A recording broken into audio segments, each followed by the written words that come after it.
You might be wondering, what PC do I use on a daily basis? Well, I think it's about time I introduce my brand new gaming slash workstation PC.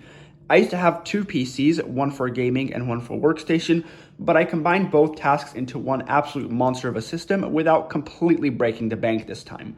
For the CPU, this thing has an AMD Ryzen 7 9800X3D, one of the very best CPUs on the planet. It's the best gaming CPU on the planet, but with its 8 cores and 16 threads, it's also great at workstation tasks. It's paired with a B850 motherboard from MSI. Honestly, if you don't have a Ryzen 9 or you don't need the best of the best, especially when it comes to overclocking and stuff like that, you do not need an X series motherboard. A B850 is exactly what most people need. For RAM, this thing has 64 gigs of DDR5 RAM in the form of four 16 gig sticks. Honestly, if this would have been a gaming only PC, I would have went with 32 gigs of RAM, but because it's also a workstation PC, I do definitely value that extra RAM, and 64 gigs is exactly what I need. For storage, this thing has a pair of 2TB Gen 5 SSDs, which are very fast, of course, being Gen 5, and I have a pair of 1TB hard drive for extra storage. So I have no shortage of storage and really fast storage.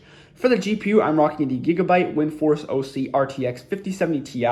I could have went with the 9070 XT instead because it's cheaper, but this is also a workstation PC where NVIDIA really shines, and the 5070 Ti is an absolute beast of a card. It can run every game in every resolution, and it's amazing for workstation tasks, and it's much cheaper than the 5080 and 5090. Honestly, I think those cards are just a tad overrated. I think the 5070 Ti is exactly what I need.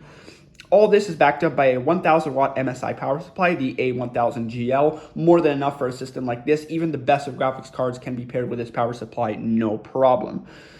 And for the case, I'm rocking the Antec AX83 Extreme. It gets the job done. Honestly, these Antec cases have been very reliable for me. They've never once let me down, and yeah, this is good enough for me. I know the aesthetics are not the best, but it has good airflow, and overall, it's a reliable case. So yeah, that's my new PC and all of its specs. Hope you guys enjoyed, and thanks for watching.